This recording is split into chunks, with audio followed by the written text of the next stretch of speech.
YCP అధినేత మాజీ CM YS Jaganmohan Reddy ఆదేశాల మేరకు పార్వతీపురం మన్యం జిల్లా 4 నియోజకవర్గంల పార్టీ ప్రజా ప్రతినిధులు, నియోజకవర్గ పార్టీ కోఆర్డినేటర్లు, మాజీ ప్రజా ప్రతినిధులు, డిప్యూటీ సీఎం పీడిక రాజన్న దొర సారథ్యంలో ఎమ్మెల్సీ సభ్యులు పాలవల విక్రాంత్, మాజీ ఎమ్మెల్యే అలజంగి జోగారావు, అరకు పార్లమెంట్ పరిశీలకులు చినాపల్ జిల్లా యువజన విద్యార్థి విభాగాల ప్రతినిధులు అందరూ కలిసి జిల్లా కలెక్టర్ ప్రభాకర్ రెడ్డికి విజ్ఞాపన పత్రం అందజేయడం జరిగింది. అనంతరం నాయకులు మీడియా సమావేశంలో మాట్లాడుతూ తొలి సంతకం అంటూ మెగా డిఎస్సి పేరుతో ఆర్భాటంగా ప్రచారం చేసి చేపట్టిన టీచర్ల నియామకాల్లో అంతులేని అక్రమాలు చేశారన్నారు. డిఎస్సి 2025లో 16,000కు పైగా టీచర్ పోస్టుల భర్తీ చేపట్టగా స్పోర్ట్స్ కోటా కింద 421 ఉపాధ్యాయ పోస్టులకు రాత పరీక్ష లేకుండా క్రీడా ప్రతిభ సర్టిఫికెట్ల ఆధారంగా ఎంపిక చేశారు. అందుకోసం ప్రత్యేకంగా జీవోలు జారీ చేశారు. కనీసం డిగ్రీ లేకున్నా టెట్లో అర్హత సాధించుకున్న కేవలం సాప్ సర్టిఫికెట్లతో ఉద్యోగాలు ఇచ్చేశారు. అంతులేని అక్రమాలతో కూడిన ఈ పరీక్షపై మా పార్టీ స్పష్టంగా అనేక ఆధారాలు చూపింది. అయినా ప్రభుత్వం ఎదురుదాడి చేస్తూ తనకు తానే క్లీన్ చిట్ ఇచ్చుకోవడం దారుణమని తెలిపారు. రాష్ట్ర జాతీయ స్థాయిలో పథకాలు సాధించిన క్రీడాకారులను పక్కన పెట్టి inter college, inter university, inter district పోటీల్లో పాల్గొన్న సర్టిఫికెట్ ఉంటే చాలు ఉద్యోగాలు ఇచ్చేశారన్నారు. డిఎస్సిలో అన్ని అక్రమాలకు నైతిక బాధ్యత వహిస్తూ మంత్రి నారా లోకేష్ తక్షణమే రాజీనామా చేయాలని డిమాండ్ చేశారు. విద్యాశాఖ మంత్రిగా ఉన్న ధర్మేంద్ర ప్రధాన్ గారు కూడా యువత, నిరుద్యోగులు, విద్యార్థుల దాడికి తట్టుకోలేక అందరికీ న్యాయం చేయాలనే ఆలోచనతోనే ఆయన రాజీనామా చేశారు. అదేవిధంగా ఇక్కడ కూడా లోకేష్ గారు రాజీనామా చేయాలనేది మేము డిమాండ్ చేస్తున్నాం. మరి ఏమి జరిగింది అంటే ఒక్కొక్కటి మనం చూస్తే ఇది డిఎస్సికి సంబంధించిన వివరాలన్నీ కూడా,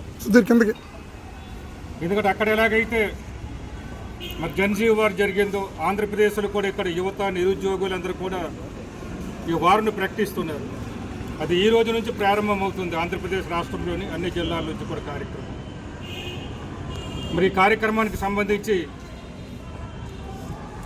ఈలోపు సిబిఐ దర్యాప్తుకి ప్రభుత్వం ఆదేశించిన, అదేవిధంగా లోకేష్ గారు రాజీనామా చేసిన మేము ఇంతటితో ఆగుతాం.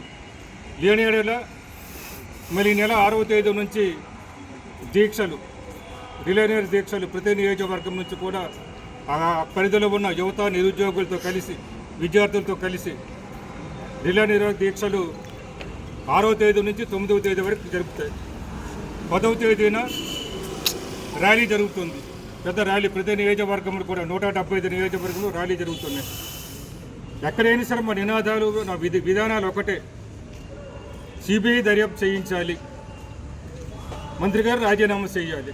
ఇదే దీంట్లో ముఖ్యంగా మనం చూసుకుంటే ఇక్కడ ఈ కోటాలు మనం చూసుకుంటే దీనికి సంబంధించి ఒక అవుట్ సోర్సింగ్ ఉద్యోగి నవీన్ అని అతను కూడా అక్కడే పనిచేస్తున్నారు. ఆయనకి మెరిట్ వచ్చింది. మరి అక్కడున్న శాఖ నుంచి ఎలాగ మెరిట్ వచ్చిందో వారే చెప్పాలి. అట్లేదు